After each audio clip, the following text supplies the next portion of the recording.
For the love of short stories, The Story of an Hour by Kate Chopin. The Story of an Hour by Kate Chopin.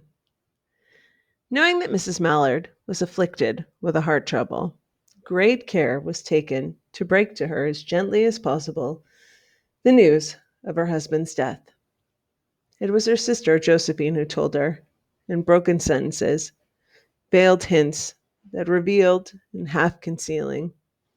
Her husband's friend Richards was there too, near her. It was he who had been in the newspaper office when intelligence of the radio disaster was received, with Bentley Mallard's name leading the list of killed. He had only taken the time to assure himself of its truth by a second telegram, and had hastened to forestall any less careful, less tender friend in bearing the sad message. She did not hear the story as many women have heard the same, with a paralyzed inability to accept its significance. She wept at once, with sudden, wild abandonment, in her sister's arms. When the storm of grief had spent itself, she went away to her room alone.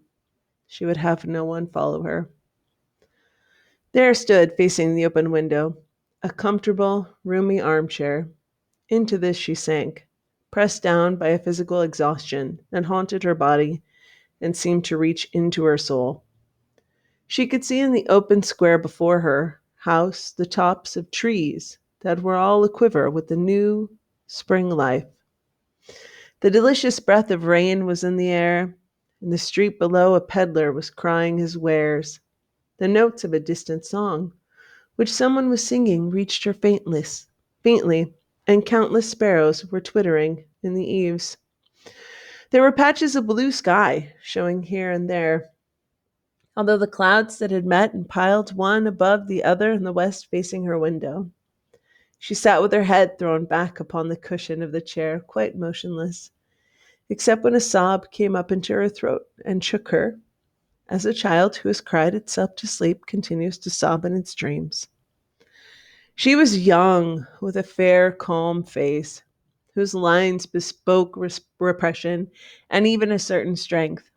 But now there was a dull stare in her eyes, whose gaze was fixed away off yonder on one of those patches of blue sky. It was not a glance of reflection, but rather indicated a suspension of intelligent thought.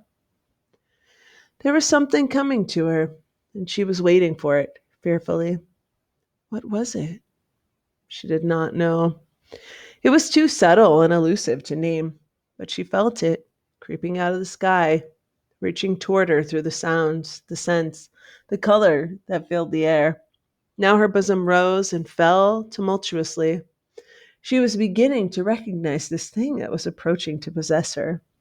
She was striving to beat it back with her will, as powerless as her two white, slender hands would have been.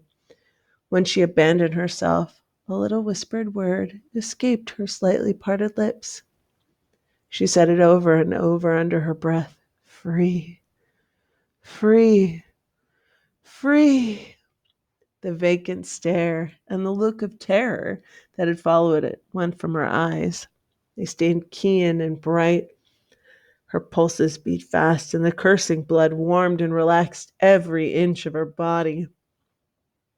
She did not stop to ask if it were or were not a monstrous joy that held her. A clear and exalted perception enabled her to dismiss the suggestion as trivial. She knew that she would weep again when she saw the kind, tender hand folded in death, the face that had never looked save with love upon her, fixed and gray and dead. But she saw beyond that bitter moment a long procession of years to come that would belong to her absolutely, and she opened and spread her arms out to them in welcome. There would be no one to live for during these coming years. She would live for herself. There would be no powerful will bending hers in that blind persistence with which men and women believe that they have the right to impose a private will upon a fellow creature. A kind intention or a cruel intention made the act seem no less a crime as she looked upon it in that brief moment of illumination. And yet she had loved him. Sometimes. Often she had not. What did it matter? What could love, the unsolved mystery, count for in the face of this possession of self assertion, which she suddenly recognized as the strongest impulse of her being? Free! Body and soul free! She kept whispering. Josephine was kneeling before the closed door, with her lips to the keyhole, imploring for admission. Louise, open the door. I beg, open the door. You will make yourself ill. What are you doing, Louise? For heaven's sake, open the door. Go away. I'm not making myself ill. No, she was drinking in the very elixir of life through the open window. Her fancy was running riot along those days ahead of her, spring days and summer days and all sorts of days that would be her own. She breathed a quick prayer that life might be long. It was only yesterday she had thought with a shudder that life might be long. She arose at length and opened the door at her sister's importunities. There was a feverish triumph in her eyes, and she carried herself unwittingly like a goddess of victory. She clasped her sister's waist, and together they descended the stairs. Richard stood waiting for them at the bottom. Someone was opening the front door with a latchkey. It was Brently Mallard who entered, a little travel-stained, composedly carrying his gripsack and umbrella. He had been far from the scene of the accident, didn't even know there had been one. He stood amazed at Josephine's piercing cry, at Richard's quick motion to screen him from the view of his wife. When the doctors came, he said she died of heart disease, of the joy that kills.